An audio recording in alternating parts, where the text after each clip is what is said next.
What is going on, fishing bros and broettes? Today we're going to talk about a topic I hold dear to my heart.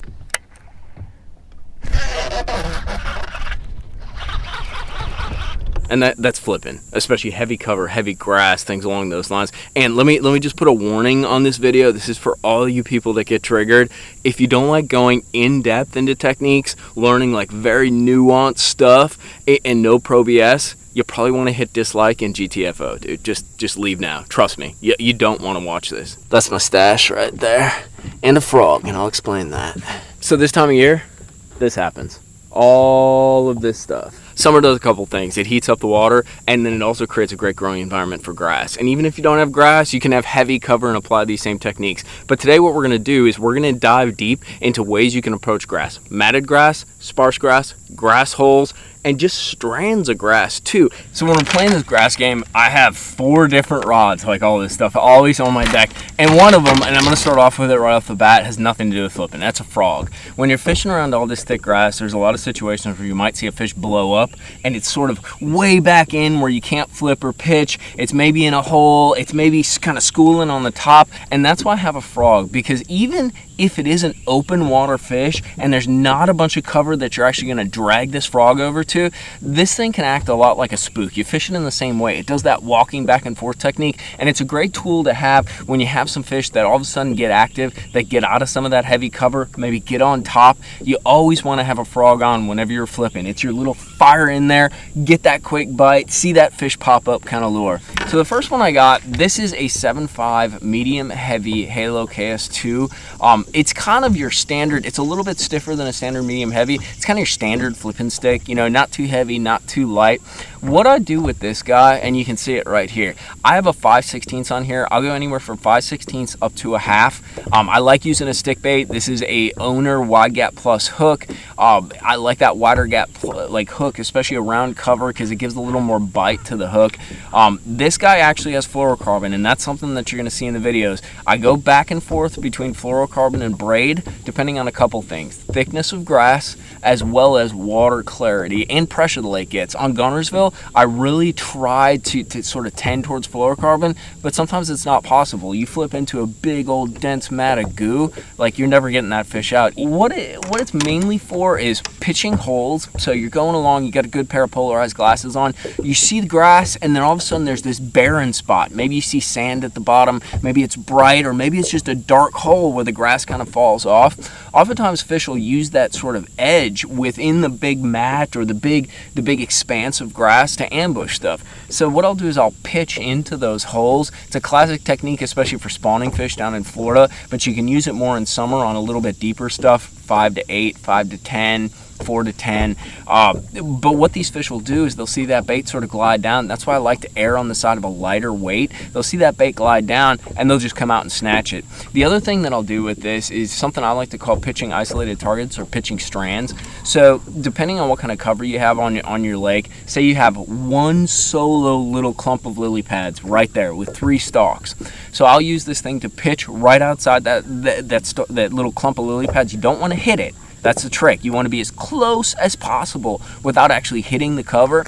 And I'll actually pitch like just to the side of it, see if I can get a bite on that glide, that slow fall. Same goes for a little strand. So if you guys got milfoil in your lakes, hydrilla, any kind of grass that goes straight up in kind of a stalk, even cattails too that are emergent, but they're just singular stalks that come up, I'll use this thing and I'll just kind of whoop right next to, as close to that cover as I can. And once again, it's all about the gliding motion. Now, one key: the deeper you get, the farther past your target you actually have to pitch, because you basically want that bait to glide by the target that you're focused on. So if you pitch, say you're in 6-7 feet of water, if you pitch right next to that stalk, that bait is going to fall in front of the stalk. Now, oftentimes that fish is relating directly to that stalk or that strand of grass, so you want to make sure you're past it, so your bait basically travels right past it. So my other setup, and once again, since we're on Gunnersville, I'm running this on fluorocarbon. If I were in Florida, unless it was super duper tough, I'd probably run this on either 50 to 65 pound braid. This is a 7.6 KS2. This is your 100% standardized flipping rod. It's a heavy action, got a little bit of tip, not too long, not too short. You'll notice as we get into the thicker cover rods, my rods get longer and longer. Started with a 7.5. Sometimes I'll actually do that with a 7.3. This is a 7.6, your most standard flipping stick. All of these have high-speed reels on them. 7.2.1. You know, if I wasn't so cheap and I wanted to buy a bunch of stuff at Tackle Warehouse, I'd probably pick up some 8-speed reels, because it's all about the number of drops you make. So the faster you can get in, the faster you can get back out. Also, you'll find with this flipping bite, when it's good, these fish will snatch that bait, dude. You'll go to reel down, that fish will be 10 foot to the right. Or you'll feel a dunk, and before you even get to reel down to actually set the hook on that fish, he's like 2 feet in front of you. He's running straight under the boat. So a fast reel does a couple things, makes you more efficient, and also helps you with fish when they're snatching it and they're running. I'll vary this from 1/2 to 1 ounce. A lot of variance, right? So what I use this guy for is 2 different things. We don't have straight shank hooks on these 2 flipping setups, because oftentimes I'm putting them around cover that pops a straight shank hook or a snelled hook out very easily. I will pitch this around pads, around round reeds, around cane, bulrush, things along those lines, or into some of that deeper strandy stuff. We talked about fall rate. So if I'm finding that these fish are super active and eating this stick bait on a 5/16 or a 3/8, just like snatching it, dude. Like I pitch it down and never makes it to the bottom.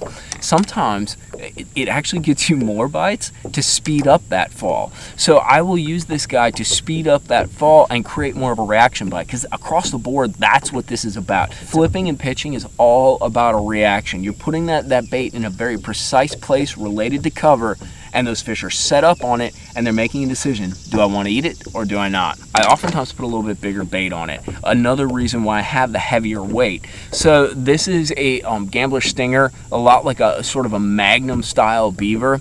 So you'd be surprised. So Gunnersville, you think you got to downsize or fish like standard size baits. I've caught giants on this thing. And the reason is it looks like a big brim, and especially later in summer, these fish tend to start eating some bigger items like this. So I'll use this for sort of medium cover, either a faster fall or a little bit thicker cover, where I'm not so much punching through a mat, but more so I'm trying to maybe get through a little head of grass or something like that that's a little denser, and I'm trying to get a little further back in there. Now my last setup is probably my favorite setup, and I gravitate towards it because it's one of my favorite bites to get into, and that's punching. I love punching. And the whole concept with punching is very simple. You're going through some kind of canopied or like top sort of cover. So you need to punch through that to get down into the canopy or down into the open water. And that can vary. It can be anything like I showed you in the beginning, like that grass, that chopped grass that sits on the top, the eelgrass. It can be hydrillodomes. It can be milfoil. It can be junk. Like literally on Wilson, I pitched and flipped. It was more in spring, but it was literally garbage, dude. There were cups and cans and all this like sawdusty stuff and logs all jammed together, and we'd actually flip and punch on through that. 99.9% of the time I'm using a 1.5 ounce tungsten weight. That's a Hogtech tungsten weight. You notice I have 2 bobber stoppers on there too.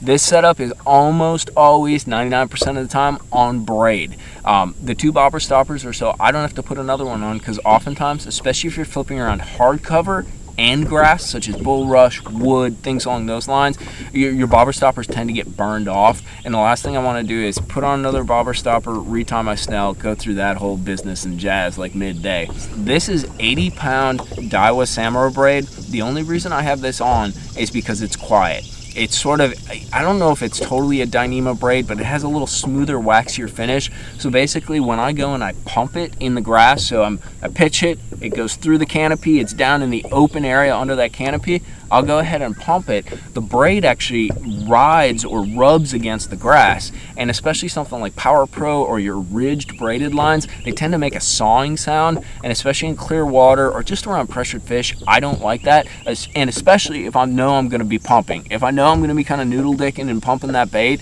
I want that quieter braid. Downsides, it's not very good around hard cover. So if you have mats in the wood, if you have a lot of cane or bulrush in your mats, something along those lines, lily pads are fine, but like harder kind of grasses or wood, this stuff will nick and break. Now, I rarely break it on hydrilla and that, but on the harder stuff, you tend to run into that. If that's the case, or you have fish that are in the thickest, most absolute nasty stuff and you don't think the sawing sound matters, just go with like 80 pound or 65 pound Power Pro. I go with the 80 on the Samurai Braid because it is a little lower diameter. I have broken the 65. That's kind of why I run the 80, and it makes me a little more comfortable. For the first time ever, I actually broke the 80 the other day. I could not believe that. Baits wise, for me, this has been the hottest deal, and this is a Gambler Stinger. It's super standard. I mean, it's a creature bait. It's got little kickers on it, magic craw in pretty much clear to semi-stained water, and then I'll go with something like Back At Ya or like a swirled black and blue, maybe a green pumpkin purple, something along those lines, because you're mimicking brim.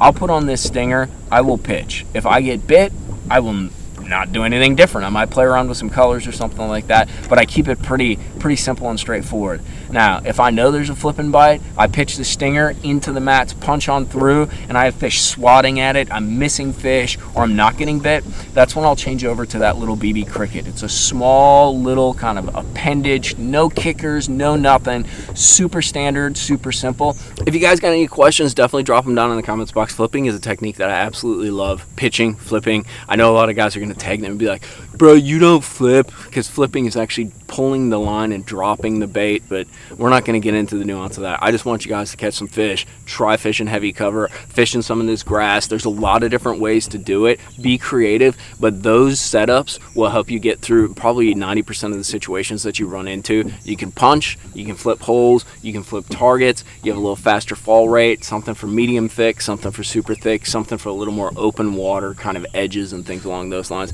Give it a try though. Drop any comments that you have that add to the technique down in the comments box. I'll put links to everything at Tackle Warehouse, and we will see you back out on the water because I'm going to go flip some mats.